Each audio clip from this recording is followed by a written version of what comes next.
এক গ্রামে বাস করতো এক গোলু এবং তার স্ত্রী। তাদের কাঠ কেটে সংসার চলতো। ওগো উঠো, তাড়াতাড়ি উঠে কাজে যাও। হ্যাঁ, আমাকে চারটে খেতে দাও। খাওয়া দাওয়া হলে আজকে কাঠ কাটতে যাব। ভাবছি উত্তর দিকের জঙ্গলে যাব আজকে। উত্তর দিকের জঙ্গল নাকি অনেক ভয়ানক, সেদিকে না গেলে হয় না। তুমি অন্যদিকে যাও, ওইদিকে যেও না, বিপদ হতে পারে। ভাবছি আজকে জঙ্গলে সব থেকে বড় গাছটা কাটবো, তাহলে অনেক কাঠ হবে, বিক্রি করে অনেক টাকা উপার্জন করতে পারবো। সেই কথা বলে গোলু জঙ্গলের দিকে এগোতে থাকে।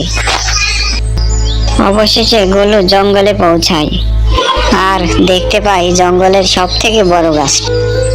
বাহ বাহ বাহ, এই গাছটা দেখছি অনেক বড়। এটা কাটলে অনেক টাকা দিয়ে বিক্রি করতে পারবো। এই কে তুমি? আর আমাকে কাটার কথা বলছো কেন? আমাকে কেটো না প্লিজ, আমাকে কেটো না।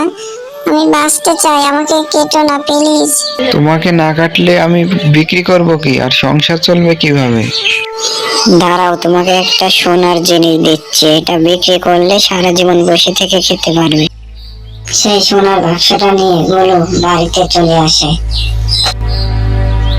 এই দেখো কি নিয়ে এসেছি। গাছ কাটতে গিয়ে গাছ আমাকে এটা দিয়েছে। গাছটা ছিল আজব গাছ, একদম মানুষের মতন কথা বলতে পারতো। আরে বাহ, এতগুলো সোনা! এই সোনা তো আমাকে পড়লে অনেক সুন্দর লাগবে। আমি অনেক খুশি হয়েছি। আরে হ্যাঁ হ্যাঁ হ্যাঁ, এগুলি সব তোমার। তোমার যখন ইচ্ছে তখন পড়বে, যখন ইচ্ছে তখন খুলে রাখবে। সব তোমার।